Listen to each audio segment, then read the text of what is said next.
I'm going to show you a quick technique for FDM printing. If your part requires a lot of support and you don't want to lose the level of details.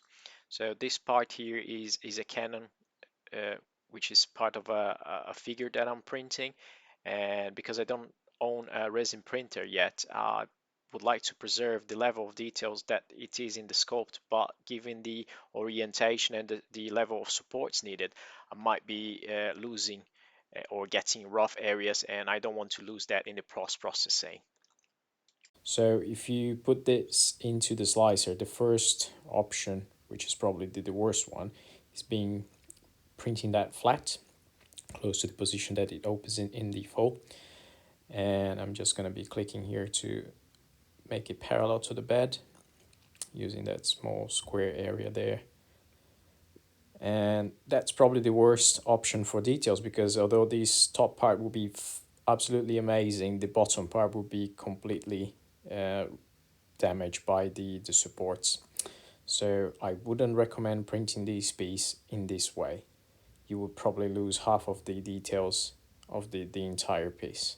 Second option would be printing it upright in a vertical position like this.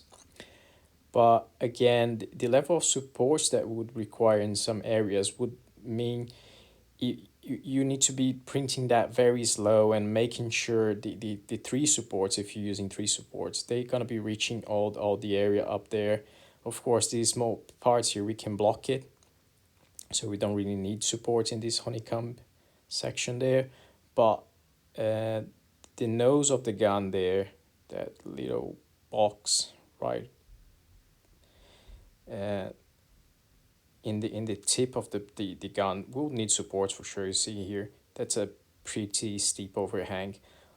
The details in the side of the gun should be all right. I don't think we need support in those, but the bigger creases like here and there, maybe this one here, you're probably going to be aiming to get support. And again, because the three supports, we need to be really into that crease area.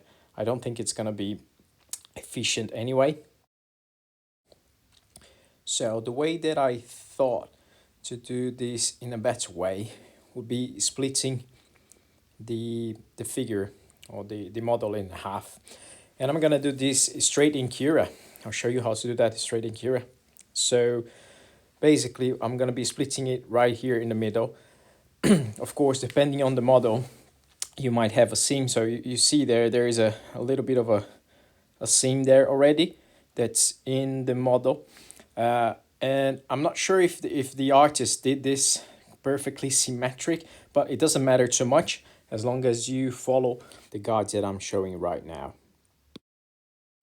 So the first thing you need to do is you need to pick a plane or a part of your piece that is parallel to the plane that is going to be your cross section. So in my case here, because I'm going to be cutting it in this direction, I'm probably going to be picking this rectangular area or this top here that is parallel to the crossing section that I want. So clicking that one, and that will put the model parallel to the base, sorry, to the bed in that sense. I'm just going to put here in the middle to keep things tidy.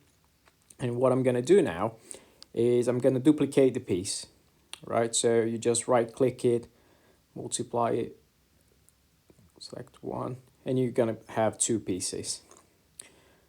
To keep this tidy, I'm going to put that in the middle as well. Just select shift, click in both, and then put in 0. So that's centered in the bed. Now you're going to click in one of them. Doesn't really matter which one because they are a perfect copy of those. And you're going to be rotating that by 180 degrees in the red arrow. Not sure if this is the X or Y here, but it doesn't matter too much. Just do it twice and you're going to be flipping that over by 180 degrees, exactly like this. Now you can arrange the pieces a little bit here. Just don't move it in the Z direction or the direction that is perpendicular to the bed. Okay, you can rotate, you can make this as tidy as you want, but just don't move it in the Z direction. That's because we're going to be slicing that based on the height of the overall piece. You're going to be understanding that in a minute. So again, just make things tight here a little bit. It doesn't matter if you don't care about this in the bed, but it makes the print a little bit easier. Sometimes you can reduce some stringing, etc. So make it closer to each other. And again, if you hold shift while pressing or clicking, you can select both, and then you can center both of them together. Now your parts are perfectly aligned, and if you look here at the bottom left corner, you'll see the dimensions of the overall print, and you're going to be looking at the last one, the third one, which is the height of the print. In my case here, 39.7. So what you're going to be doing is you take that value, you divide it by 2, and you're going to be offsetting your Z position by that given amount. So you just select here in Z, and in my case I'll put it that in negative minus 18.85, 19.85, sorry. And that's gonna sink my pieces into the bed. Don't worry, that's exactly what it was meant to be. Now if I slice it that way, I'm gonna have two halves, and as you can see, the part itself is not symmetrical. You can see by the tip of the cannon, they're not exactly the same, but as long as you did it the steps right, once you print them all together, you can glue them together once again, and that should be fine. And you will preserve all the details that you want. So I'm just gonna remove all the supports here because in this way I don't really need them, and I'm gonna slice and send it to the print. So I've just adjusted a little bit nicer, and a few hours later, here is the print. I did print that into a layer height of 0.08 to get the maximum quality I can get out of my Ender 3. And as you can see now, you have two pieces that should be perfectly matching to each other. I'm just gonna get a little bit more light here to see if it helps with the focus. There you go, you can see the top. So because it's pretty much two top parts, you get pretty much all the details.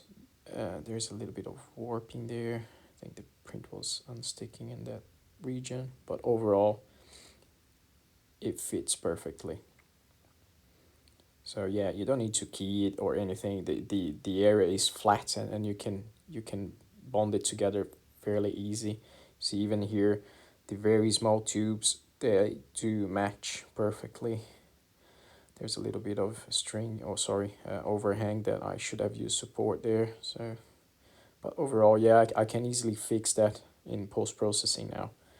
So I'm gonna be bonding that together, and we'll have one piece again.